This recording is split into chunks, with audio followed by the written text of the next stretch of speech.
જીવતા જ છે ને, આત્મા છે એટલે શું વાંધો? તમને એવું મરી ગયું લાગતું નથી ને?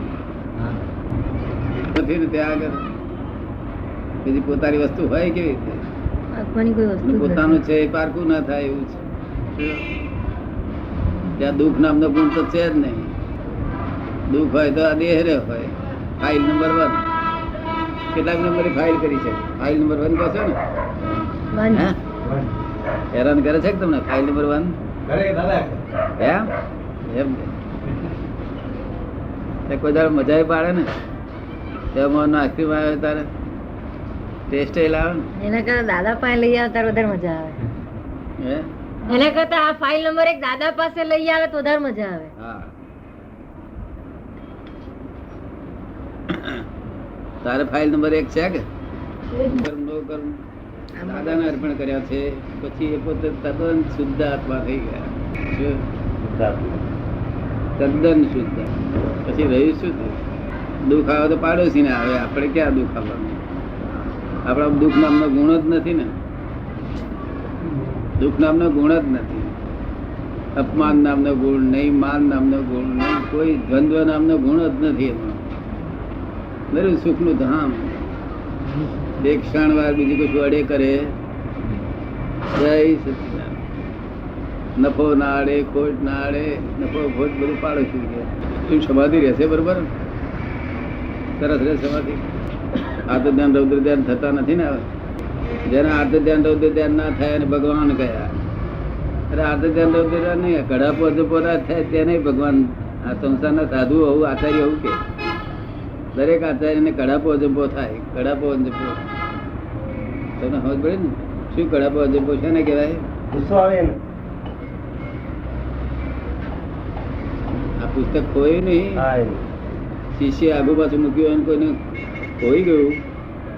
મહારાજ પૂછે ક્યાં ગયું પુસ્તક? જડતું નથી, કઈ ખોઈ ગયું લાગે છે. એટલે પછી આત્મા ખોઈ જાય. મહારાજ આત્મા ખોય તો બહુ વહાલું પુસ્તક હોય, પુસ્તક વહાલું હોય એટલે આત્મા એમનો ખોઈ જાય. પછી શિષ્ય ઉપર કડા કોટો કર્યા કરે. એ રીતે પાછું આવે પણ મજે નહીં.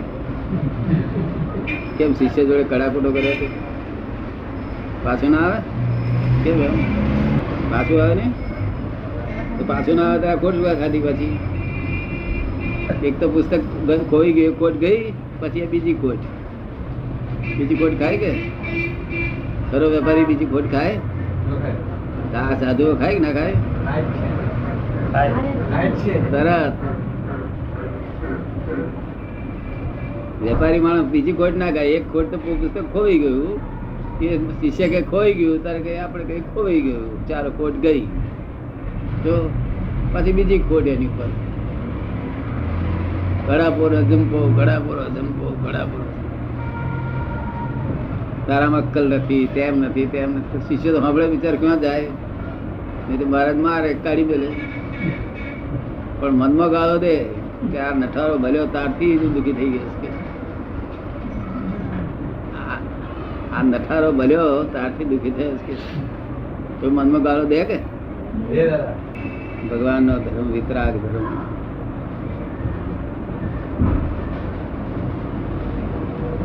જાણવું જોવું થાય છતાંય પણ રાગદ્વેષ ના થાય. શું કહ્યું? ખોટું છે એવું જાણીએ તોય દ્વેષ ના થાય, સારું છે એવું જાણીએ તોય રાગ ના થાય. શું કહ્યું? એવું વિતરાગ ચારિત્ર ઉત્પન્ન થયું. બાબાની ચાકરી ખૂબ કરી પણ મરી ગયો ત્યાર પછી સમજી ગયા નહીં કે દ્વેષ કરવા જેવું. પેલા રાગે નતો. હું જાણું લોકો તમને એમ જાણે કે રાગ વાળા છે. હું જાણું કે આ બીજી રાગ નથી. ગોંઠના પૈસા, પોતાના ગોંઠના પૈસા કે છે ને લોકો, પોતાના ગજવાના પૈસા નું ગોપીચંદન કરી નાખે. શું કહ્યું? માનપત્ર ખાવા ગજવાના પૈસા ખર્ચી પછી છલકાય પાછા અધૂરા ગડકા. શું ગોપીચંદન ઘરના પૈસા, ઘરના ગજવાના પૈસા, ગોંઠનું ગોપીચંદન કે છે આપણામાં. જયારે કઈ પૈસા લોકો વાપરે ને નામ કાઢવા માટે, તારે ગાંઠનું ગોપીચંદ્ર વાપરે. ગાંઠનું ગોપીચંદ્ર. હા ત્યાં વાપર્યું છે ને? કોઈ દાડો તો વાપર્યું છે ને? વિતરાગોની વાત એવી નથી. વિતરાગોની વાત બધા પ્રક્ષાર સ્વીકાર કરે એવી હતી. શું વિતરાગી વાત હતી. હજુ વેદાંત દ્વારા ચોટી પડ્યા. અમુક ગાંઠ ઓગળી જાય એવી ગાંઠ, ઓગળી જાય એવી ગાંઠ, કઠણ ગાંઠ અને આડી ગાંઠ, એને માટે કઈ વક્ર ગાંઠ. અમુક જાતની ઓગળી જાય એવી ગાંઠો, પછી કઠણ ગાંઠો અને આડી ગાંઠો, વક્ર વક્ર, એના માટે કઈક કહો એમ કે છે. આમ તો જ્ઞેય તરીકે વહી જાય છે. એ બધું વગડાટ કરે. આ દવા, આપણી દવા એવી છે ને કે વગડ્યા કરે, આપણે જોયા કરવાનું. તો આ દવા ઠેઠ મોક્ષે લઈ જાય એવી છે. તો અને જૂનો રોગ બધો કાઢી નાખે. સંસાર રોગ માત્ર નાશ કરી નાખે. સંસાર તો ક્રોનિક થઈ ગયેલો છે. કેવો છે? ક્રોનિક. ક્રોનિક એટલે મૂળ ગાંઠ હોવી જોઈએ ને તેના કરતા વાંકી ચૂક્યો ગાંઠો. હા. શું વાંકી ચૂકી એટલે ક્રોનિક દવાથી મટે નહીં એવું. કે આ બધું સંસાર રોગ બધું મટશે અને મોક્ષે લઈ જશે. ધીમે ધીમે બધું એનું થઈ કરશે. જો નવો રોગ ઉત્પન્ન ના થવા દે. કેવું? નવો રોગ ઉત્પન્ન થવા ના દે. જૂનાને કાઢી નાખે. જો અને જેટલું આરોગ્યતા ઉત્પન્ન થઈ એટલાનું રક્ષણ કરે પાછું. કેવું? આરોગ્યતા જેટલી ઉત્પન્ન થઈ એનું રક્ષણ કરે પાછું. કેવું? એટલે જેમ જેમ આ વખત ગયો ને તેમ આરોગ્યતા ઉત્પન્ન થાય એક બાજુ તેનું રક્ષણ કરે સારી રીતે. પછી એ જવાના એ તો મોક્ષ જવાય જ નહીં ને. આટલી બધી એ કામ તમને આપે તમારે ના થાય. એ મેં આ ક્રિયાકારી જ્ઞાન જ કામ કર્યા છે. શું કરે છે? ક્રિયાકારી છે જ્ઞાન. અજાય વિજ્ઞાન છે, તેથી અક્રમ એનું નામ છે. શું છે? બધા લોકોને અવરું પડી જાય. કેવું? આપણું જ્ઞાન બધા લોકો આપણા જ્ઞાન ને અવરું કે અક્રમ કે. કોઈક વખત ઉદય હોય છે, ઉદય હોતો નથી. મળી ગયો તો કામ નીકળી ગયું. મળવું બહુ અઘરું છે, પ્રાપ્ત થવું બહુ મુશ્કેલ છે. નિષ્પક્ષપાતી વાણી, સાદવાદ વાણી, પક્ષા પક્ષી તો હમણાં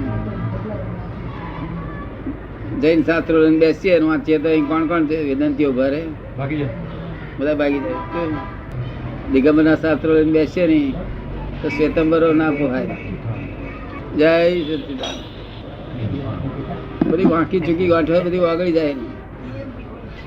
જોયા કરવાનું. આપણે બીજું કશું કરવાનું નહીં. મનમાં એમ નહીં રહેવાનું કે આમ કેમ થાય છે, જો ત્યાં વગડ્યા કેમ નથી કરતી. શું આપણે જોયા જ કરવાનું. આપણે જોઈએ નહીં ત્યારે ભૂલ થઈ કહેવાય. શું આપણે એને જોઈએ નહીં, નિરીક્ષણ ના કરીએ ત્યારે ભૂલ થઈ કહેવાય.